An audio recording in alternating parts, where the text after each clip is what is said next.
We're now going to start looking at bargaining problems. Almost every economic activity generates some value to the participants of that activity. So the most basic economic activity we can think of is a single transaction between a buyer and a seller. So let's consider a very simple transaction. There's a seller who can provide some item at a cost C. There's also a buyer to whom it's worth W.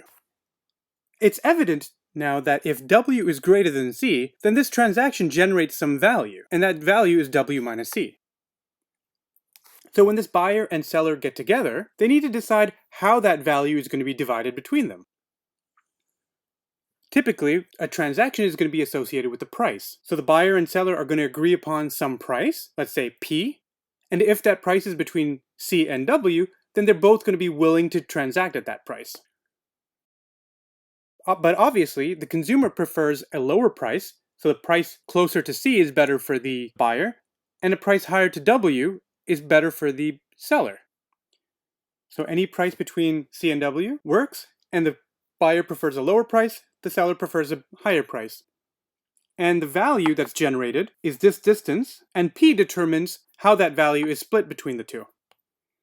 If they don't transact, then they both get a value of 0. So we can represent this in the following figure. So we'll put the buyer surplus on the horizontal axis, the seller surplus on the vertical axis. If they can't agree on something, they both get 0 surplus. So we call that the disagreement point.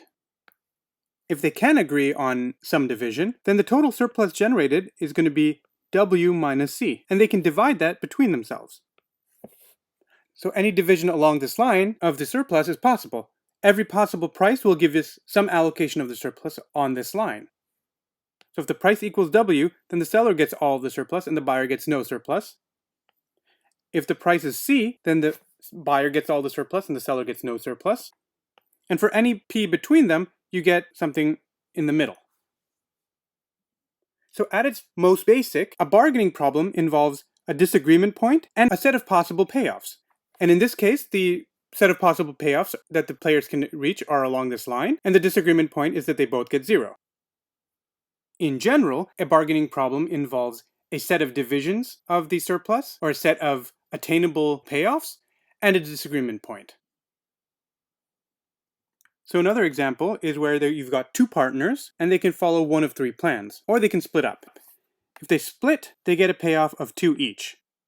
The first plan, Plan 1, gives them a payoff of 6 and 4 respectively. Plan 2 gives them a payoff of 4 and 6 respectively. And Plan 3 gives them each a payoff of 3. Let's draw a picture to represent these payoffs. So if they split up, they get this payoff. The payoff from Plan 1 is here. The payoff from Plan 2 is here. And the payoff from Plan 3 is here.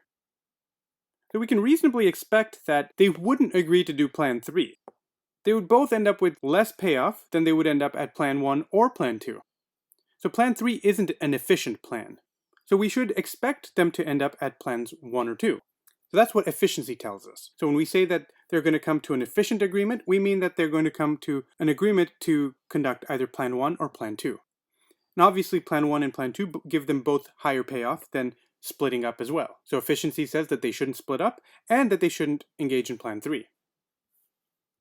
In many economic circumstances, we assume that there is the possibility to make monetary payments between the players. And if that were the case, then the bargaining set, rather than looking like these 3 points, so currently the bargaining set contains these 3 points as the attainable payoffs and this as the disagreement point. However, if monetary payments are possible, then we would have the following bargaining set. We would be able to achieve any of the points on any of these green lines. By transferring some amount of money from one player to the other, we could move along these lines of slope minus 1. So as long as the total of payoffs sums to 10, we can achieve any of those by implementing either Plan 1 or Plan 2 and then transferring some money from one player to the other.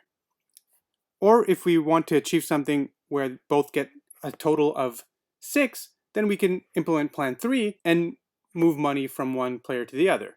Similarly, we could split up and still make payments. And so therefore we'd be able to achieve anything where the sum of payments is 4. And that's given by everything on this line. Of course, efficiency is going to tell us that we should expect the players to end up on this line. And we'll come back to that point a little bit later.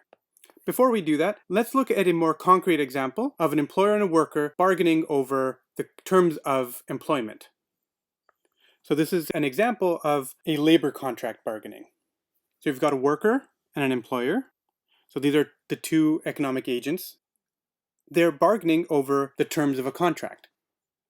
There are two different job descriptions that could be stated in the contract, and we'll represent them by 0 and 1. Job 0 is effortless for the worker, but job 1 requires an effort that's equivalent to $3,000.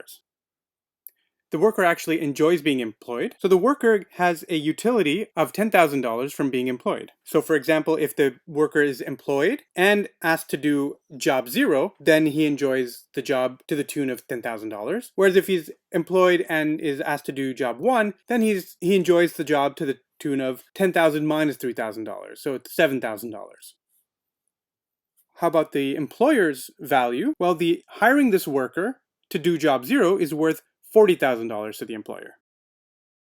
On the other hand, hiring them to do job 1 is worth $45,000. So there's a few things that this employer and worker could put in the contract. They could say that the employer is going to hire this worker and ask him to do job 0. They could hire him to do job 1, and they're going to also have to specify a wage. Before they show up at the bargaining table, we'll want to know what the disagreement point is. And that disagreement point is going to be given by the surplus that this employer is going to get by hiring an alternative employee.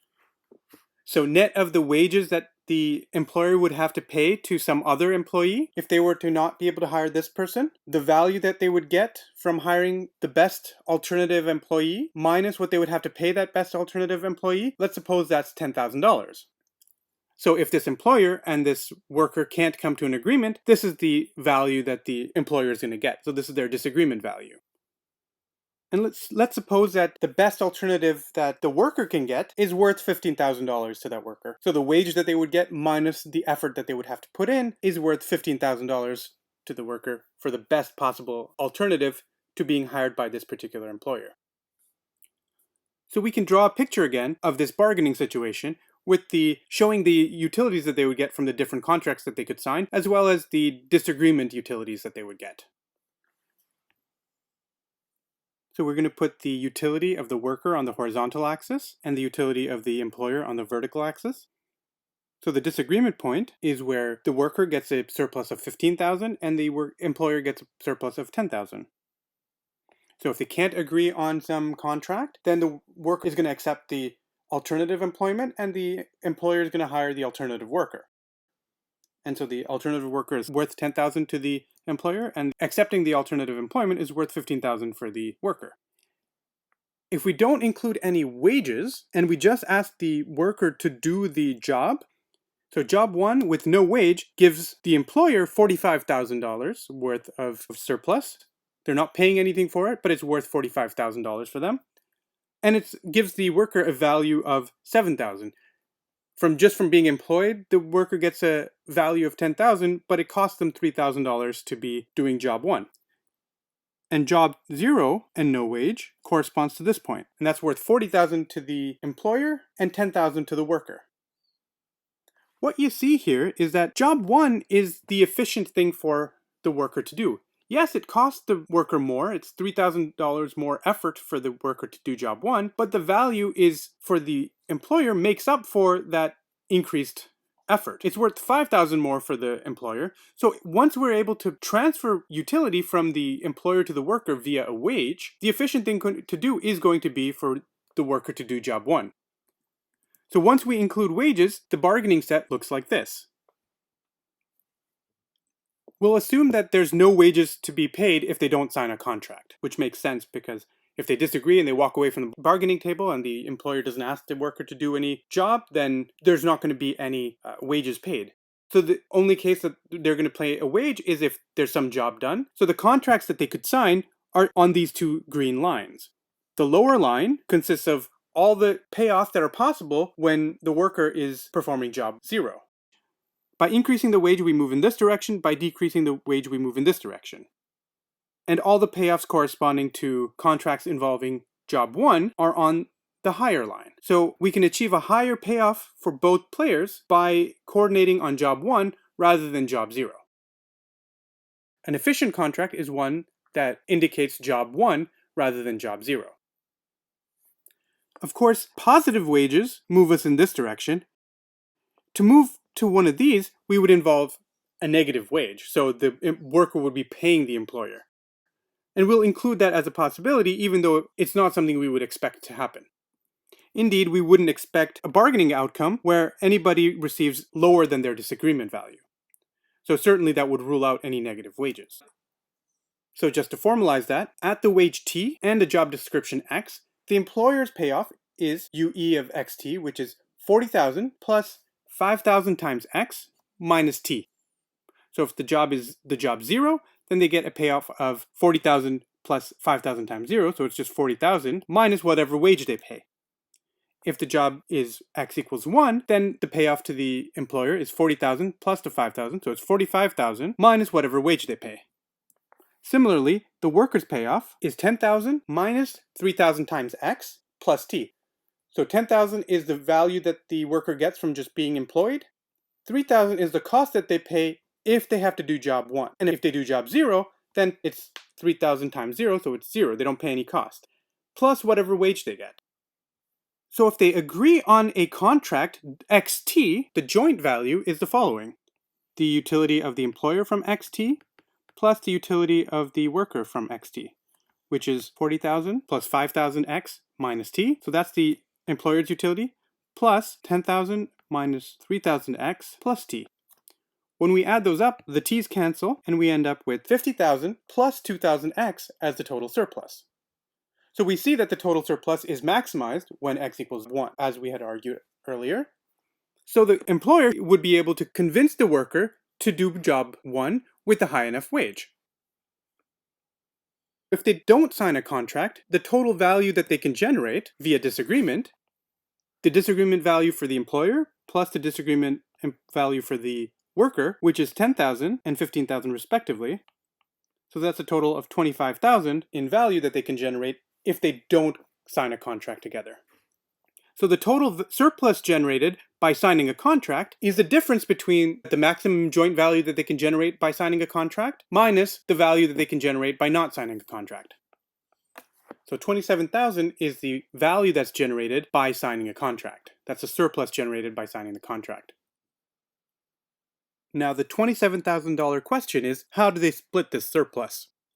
We're going to start our analysis by looking at what we call a cooperative solution. Rather than looking at a complicated extensive form game, we'll figure out what would be a reasonable, efficient outcome for them to agree on. The first property of our cooperative solution has to be that it prescribes an efficient outcome. So it's going to prescribe an outcome that generates a value of 52,000 rather than 50,000. And we've already discussed that that's what efficiency means. So a contract involving job 0 or no contract at all would generate less than $52,000 of value. So efficiency says that they should generate the maximum amount of value, which is $52,000, which is a contract involving job 1. So that's what efficiency tells us. Obviously, neither would accept less than their disagreement payoff, because they could just walk away from the bargaining table and achieve at least their disagreement payoff on their own. So we have to figure out how they would divide the surplus of $27,000. What agreement they're going to come to is going to depend on things like bargaining power. What do we mean by bargaining power? Bargaining power reflects things like how patient the person is. So maybe this bargaining process that they're going to engage in is going to take time. Well, if somebody's very impatient and wants to get this bargaining process done sooner, well, the opponent actually has greater bargaining power over them because they can say, well, I'm not going to accept less. I'm willing to wait. So things like patience, things like the disagreement point itself, these all indicate bargaining power. So the more powerful somebody is at bargaining, the greater the share of the surplus that they're going to end up with. Since we're looking at a cooperative solution, we're not going to think too much about where this bargaining power comes from. We're just going to take it as a given. It's perhaps beyond the scope of what we're talking about right now to delve into where this bargaining power comes from. We'll just assume that we have some bargaining power described via some bargaining weights. So the bargaining weights are pi e and a pi w, so one for each of the agents. Both are non-negative numbers, such that pi e plus pi w equals 1. So each of these represents the share of the power that that agent has. The standard solution to this problem splits the surplus proportional to the bargaining weight. So what is a standard solution? This is actually a simplified version of the Nash bargaining solution. You can find a reference to Nash's paper in the textbook. Fundamentally, what the Nash bargaining solution does is to look at the utilities of the two players and maximize the product of them. But rather than just simply maximizing the product, you maximize the weighted product, weighted by the bargaining weights. This looks something like a Cobb-Douglas preference over how to distribute the utilities. So if the bargaining set is described by a straight line of slope -1, which our bargaining set is, and you can do the math, I'll skip that here, then when you maximize the product of these weighted utilities, you'll find that you're going to be dividing this maximum utility, so let's suppose this is the maximum surplus that you can generate, you'll divide that proportional to these weights. And that's what the Nash bargaining solution will tell us, because the Nash bargaining solution simply seeks to choose the contract that maximizes this weighted product. So in our simplified environment, where the bargaining set is always a straight line, it amounts to just dividing the surplus proportionally between the two. So let's suppose for our example that the employer has 2/3 weight and the worker has 1/3 weight. Then the employer gets 2/3 times 27,000 of the surplus, which is 18,000 of surplus, and the worker gets 1/3 of 27,000, which is 9,000 of surplus. So the employer's total payoff is their disagreement utility plus the surplus that they get, which is 10,000 plus the surplus of 18,000, and that has to equal the value that they get from the worker performing job 1, which is 45,000, minus the wage that they pay, which we represent by T. And the worker's total payoff is their disagreement value, which is 15,000, plus the surplus which they get, which is 9,000, for a total of 24,000, which has to equal the value that they get when they're employed and performing job 1, which remember is 7,000, plus the wage that they get paid, which is T. So we can solve for T. T would have to equal 17,000. This would also imply the same.